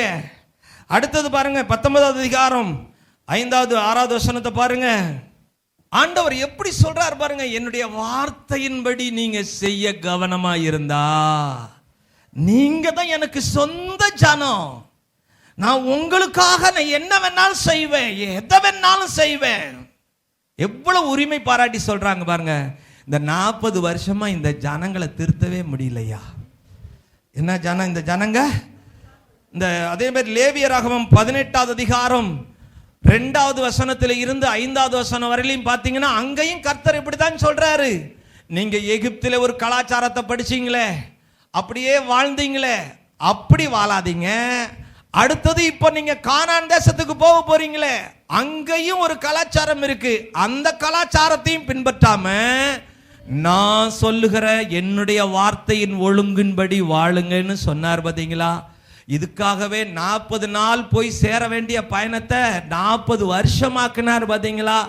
ஆண்டவர் பாருங்க, மன்னா சேகரிக்கிறதுலையும் கூட எப்படி அவர் வார்த்தையின்படி கீழ்ப்படுகிறாங்களா அப்படின்னு பார்க்கிறார். இந்த இஸ்ரவேல் ஜனங்களை திருத்துறது ரொம்ப கஷ்டமா போச்சு ஐயா. அவர் தான் சொல்றாரு, இந்த ஜனத்தை நான் பார்த்தேன், இது ரொம்ப வணங்கா கழுத்துள்ள ரொம்ப முரட்டாட்டமான ஜனங்க. பிறந்ததுல இருந்து என்ன, தூங்கி நினைச்சோடனே பல்லு விளக்குறானா விளக்குலையோ கூடையில தான் கையை வச்சிருப்பான். இருக்கிற பழசெல்லாம் வயிறு நிறைய வயிறு படைக்க சாப்பிட்டுட்டு கூட மண்ணுட்டியை எடுத்துக்கிட்டு போய் மாங்கு வெட்டி அதை சேராக்கி மனைவி பிள்ளைங்க எல்லாம் சேர்ந்து என்ன செய்வாங்க, செங்கலை எடுத்து சுட்டு மேஸ்திரியை கூப்பிட்டு, ஐயா அந்த எண்ணெய் வச்சுட்டேன் அப்படின்ட்டு அந்த கையை கூட ஒழுங்கா கழுவி இருக்க மாட்டான். அதே கூடையை எடுத்துக்கிட்டு மீன் மார்க்கெட்டுக்கு போவான், கறி வாங்குறதுக்கு போவான், காய் வாங்க போவான். இவனுக்குன்னு ஏரியாவிலேயே அந்த மார்க்கெட்லேயே தனியாக இருக்கிறது, ஏன்னா வேஸ்ட் ஆனதெல்லாம். இந்த மாதிரி தான் இந்த ஆட்கள் போய் அங்கே கழிச்சு போடத்தெல்லாம் வாங்கி வந்து நல்ல கணக்கு வழக்கு இல்லாமல் செஞ்சு சாப்பிட்டு போட்டு தூங்குவான். இவ்வளவுதான் தெரியும். இவனை லெஃப்ட் திரும்பு ரைட்டு திரும்பு, இப்படி இரு அப்படி இருன்னா அவன் பழக்கமே அப்படிதான். இந்த முனிசிபாலிட்டியில் இருக்கிற அந்த மாடெல்லாம் இப்போ ஒளிஞ்சு போச்சு. முன்ன இருந்துச்சு பார்த்தீங்களா, அந்த மாட்டை எதுக்குமே பயன்படுத்த முடியாது. அதை மாற்றணுமா ரொம்ப கஷ்டப்படணும். அது என்ன தெரியுமா செய்யும், ஒவ்வொரு குப்பை தொட்டிக்கா போய் நின்றுக்கும். செக்கு மாடும் அப்படிதான், அது சுத்தி சுத்தி சுத்தி சுத்தி ஒரே இடத்துல தான் வருமே ஒழிய வேற எதுவுமே மாறாது. இந்த மாதிரி ஆண்டவர் பாருங்க 40 நாள்ல போய் சேர வேண்டியதை இந்த ஜனங்கள் என்னுடைய வார்த்தையை கை கொண்டு அதன்படி எப்படியாவது அவங்களை ஒழுங்குபடுத்தணும்னு சொல்லி வருஷ கணக்கா போராடிட்டு இருக்கிறாரு. அவங்கள ஆண்டவரால முடியல. ஐயா, சபையில ஆண்டவர் சத்திய ஒழுங்க சொல்றார் பார்த்தீங்களா? எந்த கோணத்தில் சொன்னாலும் ஆண்டவர் ஊழியக்காரன் வாயிலிருந்து சொன்ன வார்த்தையை நீங்க எப்படி கை கொள்றீங்க, அதுக்கு எவ்வளவு முக்கியத்துவம் கொடுக்குறீங்க. நீங்க கிறிஸ்துவுக்குள்ள சபைக்குள்ள வந்து எத்தனை வருஷமாவே இப்படி வாழ்ந்துட்டு இருக்கிறீங்க. கர்த்தருடைய கண்கள் உங்களை கணக்கு பண்ணிக்கிட்டே இருக்குது ஐயா. அதுக்கு அந்த அடிப்படையில் தான் உங்க வாழ்க்கை எதிர்கால ஆசீர்வாதம் எல்லாம் இருக்கும். ஊழியக்காரன் இன்னைக்கு இருக்கலாம், நாளைக்கு போகலாம். ஆனா ஆண்டவர் சொல்ற அந்த வார்த்தையின்படி வாழ்வதிலே, உங்க வாழ்க்கையை ஒழுங்குபடுத்துவதிலே நீங்க கவனமா இருங்க. ஹல்லேலூயா. ஏன்னா ஆவியிலே நொறுங்குண்டு என் வசனத்துக்கு நடுங்குகிறவனையே நான் நோக்கி பார்ப்பேன். பாருங்க, மோசேயின் மூலமா எவ்வளவு பிரமாணங்களை எவ்வளவு சத்தியங்களை சொல்றாரு. கவனிங்க, நீங்க எப்படி வேணாலும் இருந்திருக்கலாம், எப்படி வேணாலும் உங்க சுபாவம் இருந்திருக்கலாம், எந்த பின்னணியிலிருந்து நீங்க வந்திருக்கலாம். ஆனா கிறிஸ்துவுக்குள் கால் எடுத்து வச்ச உடனே உங்களை வழி நடத்துகிற ஆண்டவருடைய நடத்துதலுக்கு பூரணமா பயபக்தியா கீழ்ப்படிந்தா நிச்சயமா கர்த்தர் உங்களை மேன்மையாய் வைப்பார். பாருங்க, இந்த 3 காரியத்துக்காகத்தான் ஆண்டவர் வனாந்திரத்துல வழி நடத்தினார். இல்லைன்னா அவர் நேரா சம பூமியில பெலிஸ்தீர் தேசத்தின் வழியா 40 நாள்ல நேரா இதாப்பா தா வா அங்க வா பாலந்தேனும் ஓடுற தேசம் அதுதான் அப்படின்னு சொல்லி கொண்டு போய் சேர்த்திருப்பார். ஜனங்களை உருவாக்குவது எப்படி, ஆண்டவர் அரண்மனையில இருந்த மோசையை வனாந்தரத்துல போட்டு உருவாக்கினார் பாருங்க. ஒவ்வொரு இடத்திலையும் ஒவ்வொரு விதமா உருவாக்குகிறார். பாருங்க, ஆண்டவர் இந்த பூமியிலே நம்மளை உருவாக்குகிறார். எதற்கு? அவருக்கு மனவாட்டியாய் மாற வேண்டும் என்பதற்காக.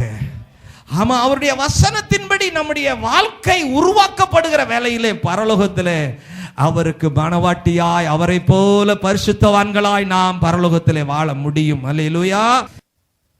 ஆண்டவருடைய நடத்துதலிலே, அற்புதமான அதிசயமான இந்த நடத்துதலிலே ஜனங்கள் அழிக்கப்பட்டார்கள், ஆசீர்வதிக்கப்பட்டார்கள். அதையும் நாம அறிந்து கொள்ள வேண்டியது அவசியம். ஏன் அழிக்கப்பட்டாங்க? வனாந்திரத்தில் பாருங்க 6 லட்சம் பேர் புறப்பட்டாங்க இல்லையா? ஆமா, 13வது அதிகாரத்தில் பாருங்க, யாத்திராகமத்தில் 6 லட்சம் பேர் புறப்பட்டாங்க. அதுல 2 பேர் தான் தப்புனாங்க. யாரு? காலேபும் யோசுவாவும் இல்லையா? மற்றவங்க எல்லாம் அங்கேயே செத்துட்டாங்க. அவங்க பாவத்தினால, அவங்களுடைய கீழ்ப்படியாமையினால, கர்த்தரை விசுவாசிக்காததினாலே செத்தாங்கன்னு தான் இருக்கு. 1 கொரிந்தியர் 10வது அதிகாரம் 1 வசனத்தில் இருந்து பாருங்க. இஸ்ரவேல் ஜனங்களை கர்த்தர் வழி நடத்தினதை பரிசுத்த ஆவியானவர் ரொம்ப அழகாக சொல்றார் பாருங்க. அவங்க எல்லாம் எப்படி சபையா உருவாக்கப்படுறாங்க.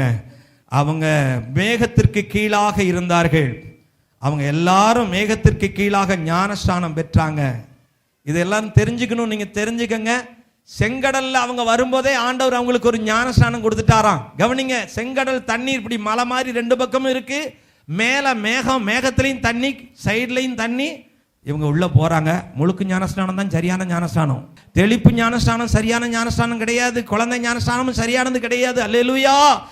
அடுத்தது சபையில இருக்கிற மாதிரி பாருங்க, ஞானஸ்நானத்துக்கு அடுத்தது ஞான போஜனம், திருவிருந்து. அங்கே ஆண்டவர் வனாந்தரத்திலே அவங்களுக்கு 40 வருஷமா கொடுத்தார்.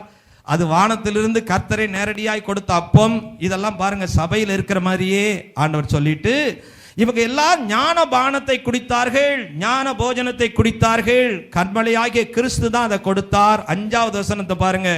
அப்படி இருந்தும் அவர்களில் அதிக பேரிடத்தில் தேவன் பிரியமாய் இருந்ததில்லை, ஆதலால் வனாந்தரத்திலே அழிக்கப்பட்டார்கள். வனாந்தரத்தில் என்ன ஆயிட்டாங்க?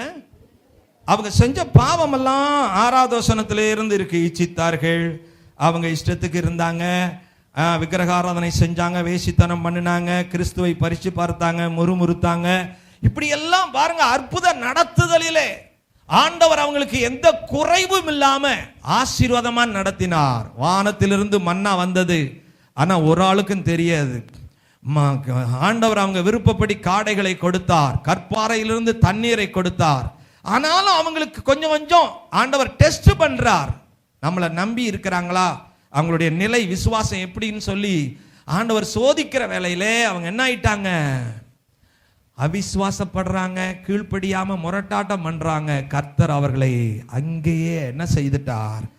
அழித்து போட்டார். கர்த்தருக்கு ஸ்தோத்திரம். யாத்திராகமம் 4வது அதிகாரம் 24வது வசனத்துல பாருங்க. போன வாரத்துல மோசேயை குறித்து எவ்வளவு பெருமையா பேசுறோம். அவனை வழியிலே ஆண்டவருடைய வழி நடத்துதல்ல வழியிலேயே அவனை கொல்ல பார்த்தார்னு இருக்கு.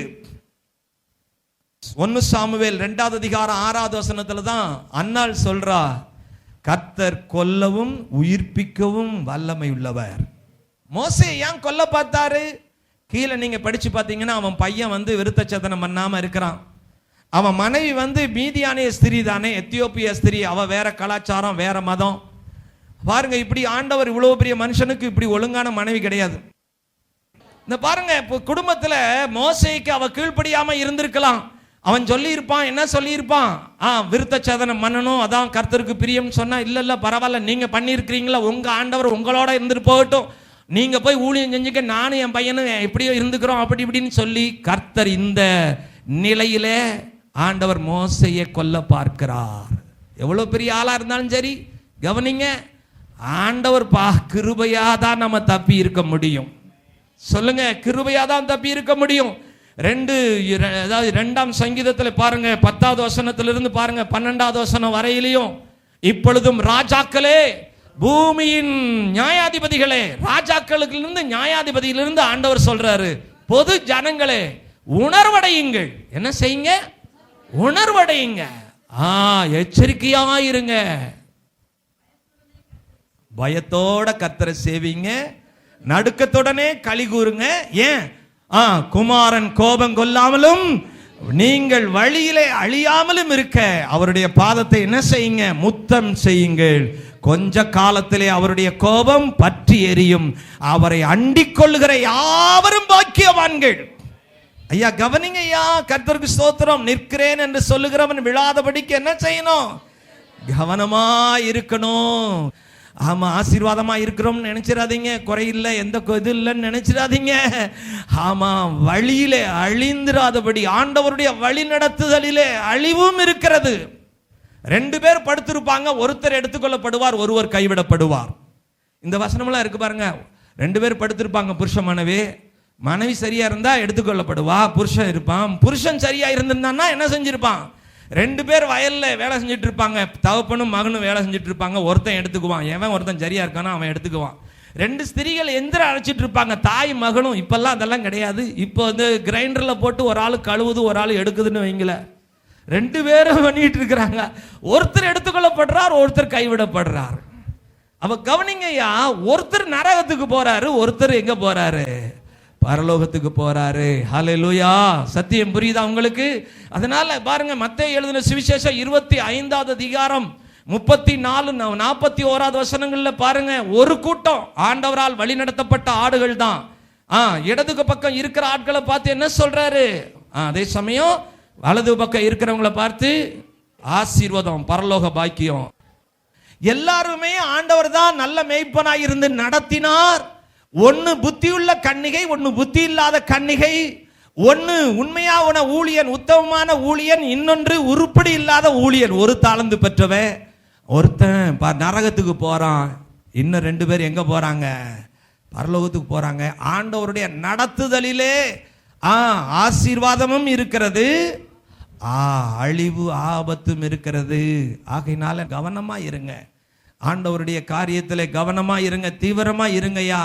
கர்த்தர் நம்மை பாதுகாப்பா ஆசீர்வாதமா நடத்த நாம உற்சாகமா அவரை சேவிப்போம். எந்த சூழ்நிலையில எப்படி இருக்கணும்? உற்சாகமா இருக்கணும். கடைசியாய் ஒன்றை சொல்லி நான் முடிக்க விரும்புகிறேன். கர்த்தருக்கு ஸ்தோத்திரம்.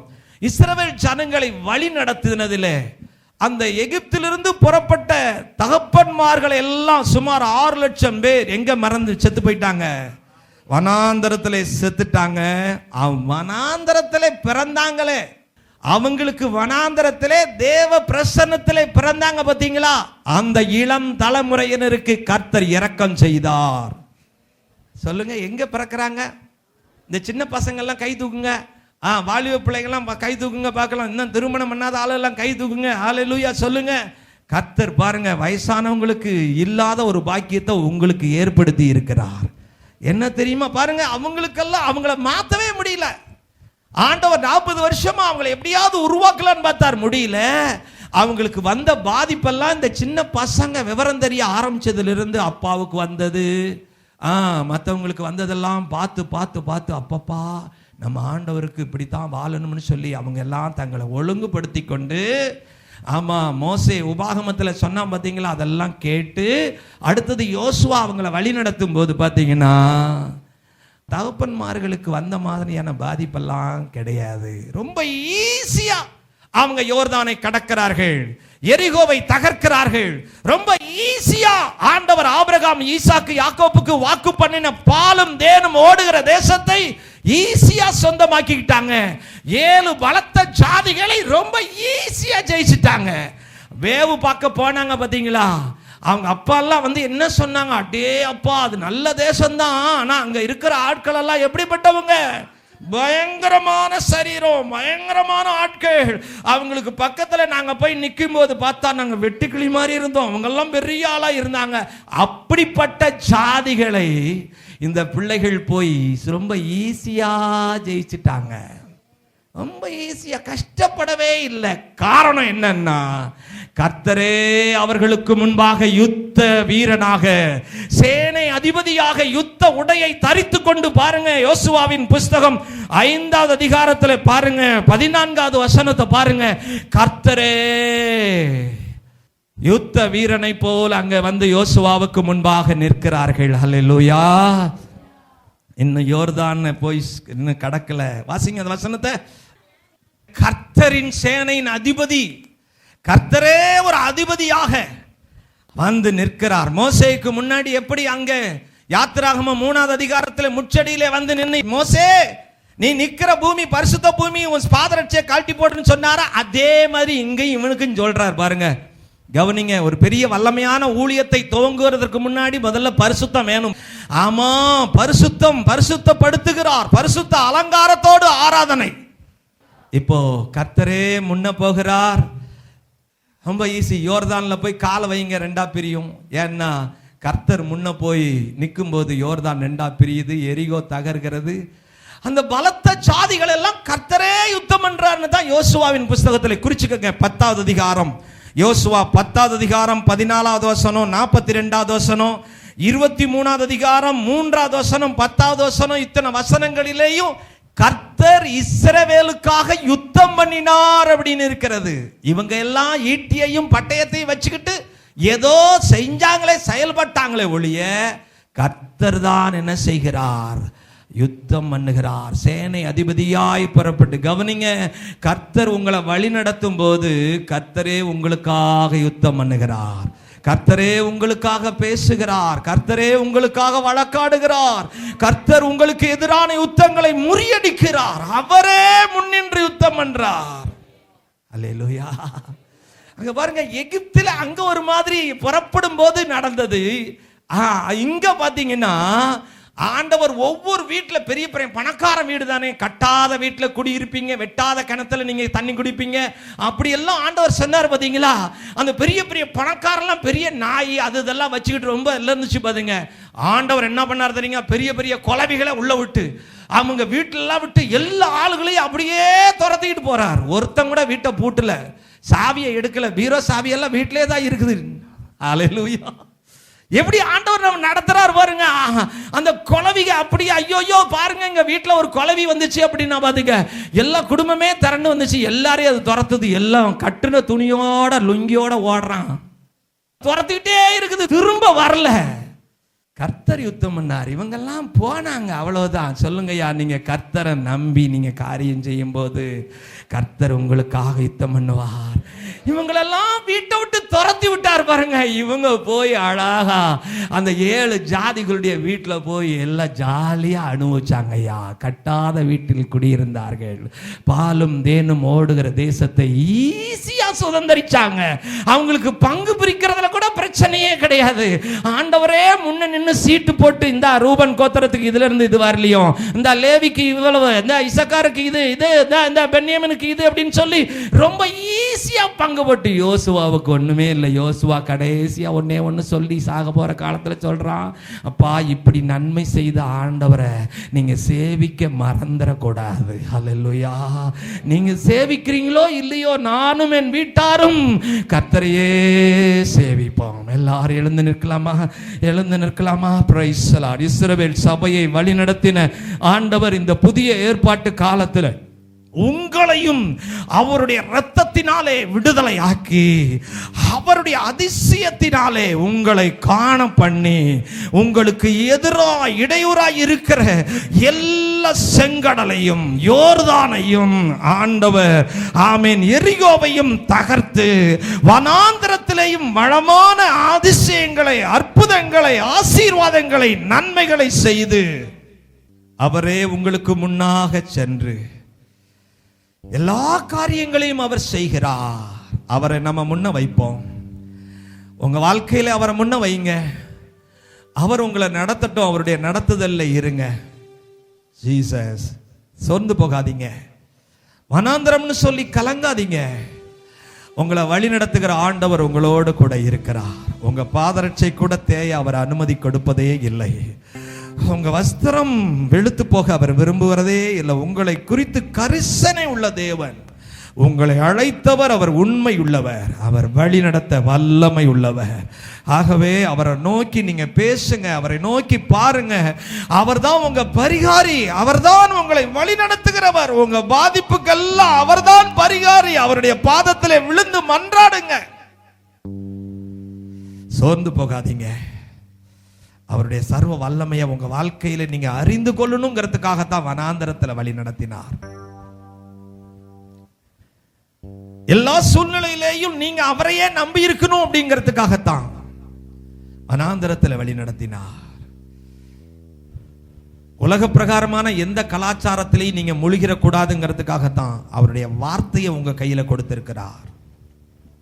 ஸ்தோத்திரம். வழி நடத்துதல்ல அழிவு ஆபத்து இருக்கிறது என்பதை மறந்துடாதீங்க. கவனமா இருங்க. பயத்தோடு கர்த்தரை சேவிங்க. கர்த்தருக்கு முக்கியம் கொடுங்கய்யா. Praise the Lord. அவருக்கு பலி செலுத்துவதிலேயும் குறை வச்சிடாதீங்க. ஆபிரகாம் அவன் செய்த ஒரு சிறிய தடுமாற்றம் அவன் சந்ததிக்கு ஒரு பெரிய சாபத்தை, ஆசீர்வாதத்தை மட்டும் அவன் சம்பாதிச்சு தரல, சாபத்தையும் சம்பாதித்து விட்டு போய்விட்டான். அதனால கர்த்தருக்கு நன்றி பலி செலுத்துவதற்கு கர்த்தர் சபையிலே குறித்திருக்கிற நேரத்திற்கு முன்னதாகவே வந்து விடுவோம்.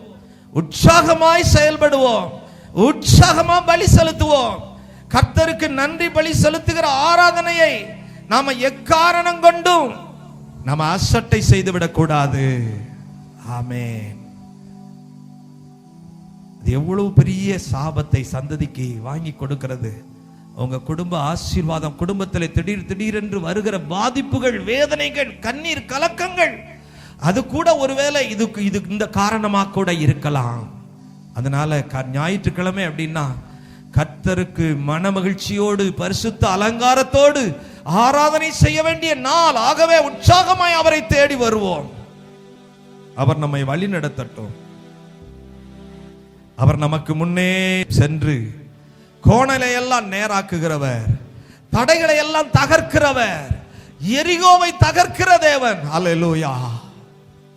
எகிப்திலே இருந்து முன் சென்ற தெய்வம் கானான் தேசத்தை சுதந்தரிக்கிற வரையிலேயும் அவர் முன் சென்று கொண்டே இருக்கிறார். பகலிலே மேகமாக, இரவிலே அவர்களை வழிநடத்த அக்கினி ஸ்தம்பமாக அவர்களை விட்டு விலகவே இல்லை என்று சொல்லி யாத்திராகமம் 13வது அதிகாரம் கடைசி 2 வசனங்கள் சொல்லுகிறது. அந்த ஆண்டவர் இந்த கடைசி காலத்திலே புதிய ஏற்பாட்டு மக்களாகிய நம்மை வழி நடத்த அவர் நமக்கு முன்னே போய் கொண்டிருக்கிறார். எல்லாரும் கரந்தட்டி அவருக்கு மகிமை செலுத்துவோம். அன்புள்ள பிதாவே, பரிசுத்த ஆவியானவரே, எங்களை நாள்தோறும் நடத்துகிற நல்ல தெய்வமே, நல்ல மேய்ப்பனே, உமக்கு கோடி கோடி ஸ்தோத்திர ராஜா. இரத்தம் சிந்தி கிரயத்திற்கு கொண்டு மீட்டு கொண்ட உம்முடைய மக்களை, உம்முடைய ஊழியர்களை, உம்முடைய சபையை நீரே முன்னின்று நடத்துகிற தேவன், நீர் முன்னே போய் எங்களை நடத்துகிற தேவன் என்று சொல்லி இந்த மாதம் முழுவதும் உம்முடைய நடத்துதலிலே இருக்கிற மகிமைகளை நாங்க கண்டு களித்தோம், களி கூர்ந்தோம். ஆண்டவரே, எங்களுடைய ஆவிக்குரிய ஜீவியத்திலே நீர் எங்களுக்கு ஒரு பெரிய விழிப்பை ஏற்படுத்தினீங்க. நன்றி ராஜா, நன்றி ராஜா. உம்முடைய நடத்துதலிலே விளங்காமல் இருக்கிற காரியங்களை எல்லாம் நீர் எங்களுக்கு விவரித்து காண்பித்தீரே. ஸ்தோத்திர ராஜா. உங்க நடத்துதலிலே நாங்கள் உறுதியாய் இருக்கணும். ஆமாண்டவரே, ஸ்தோத்திரப்பா. நீர் எங்களை நடத்தும் போது, நீர் எங்களுக்கு முன்னே சென்று எங்களை நடத்தும் போது, ஆமாண்டவரே, செங்கடல் எங்களுக்கு முன்பாக வழி திறக்கும் ராஜா. வனாந்தரத்திலேயும் எந்த வளமும் குறையாமல் இருக்கும் ஆண்டவரே. கற்பாறையிலிருந்து கனிவான நீர் வெளியே எங்களின் தாகத்தை தீர்க்க வரும் ஆண்டவரே. கசந்த நீரெல்லாம், கசப்பெல்லாம் மதுரமாய் மாறும் ஆண்டவரே. எந்த குறைவும் இல்லாமல் நீர் எங்களை அற்புதமாய் வழி நடத்துகிறவர். எரிகோவும் எங்களுக்கு முன்பாக இடிந்து விழும் ராஜா. யோர்தானும் எங்களுக்கு முன்பாக இரண்டாய் பிரியும் ஆண்டவரே. எதிர்க்கிற 7 பலத்த ஜாதிகளும் இல்லாமல் போய்விடுவார்கள் ஆண்டவரே. எளிதாக நாங்கள் உம்முடைய ஆசீர்வாதத்தை நாங்கள் சுதந்தரிப்போம் ஆண்டவரே. உம்முடைய வாக்குத்தத்தத்தை நாங்கள் சுதந்தரிப்போம் ஆண்டவரே. நன்றி ராஜா, நன்றி ராஜா, நன்றி ராஜா. நாங்கள் உம்முடைய நடத்துதல்ல நாங்கள் உண்மையா இருக்கணும், பயபக்தியா இருக்கணும், கவனமா இருக்கணும், உங்க வார்த்தைகளுக்கு கீழ்ப்படிந்து இருக்கணும். நன்றி பலி செலுத்த நாங்க ஆண்டவரே உற்சாகமா இருக்கணும்.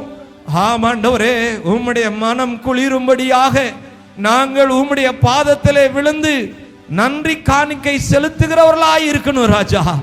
எங்களை பலப்படுத்துங்க. எங்களிடத்திலே காணப்படுகிற ஒழுங்கினங்களை எடுத்து போடுங்க. எங்களிடத்திலே காணப்படுகிற ஒழுங்கில்லாத நிலைகளை எடுத்து போடுங்க. சுபாவத்திலே ஒழுங்கில்லாமல் வளர்ந்த நிலைகளை எடுத்து போடுங்க ராஜா. ஆமாண்டவரே, எகிப்திலிருந்து புறப்பட்ட தகப்பன்மார்கள், எகிப்திலிருந்து புறப்பட்ட அடிமைத்தனத்திலே வளர்ந்த அந்த ஜனங்களை ஆண்டவரே திருத்த முடியலையா ஐயா? 40 வருஷமா அந்த மாதிரி வணங்கா கழுத்துள்ளவர்களா நாங்க இருந்துடக்கூடாது. முரட்டாட்டம் பண்ணுகிறவர்களா இருக்கக்கூடாது. மாய்மாலம் பண்ணுகிறவர்களா இருக்கக்கூடாது.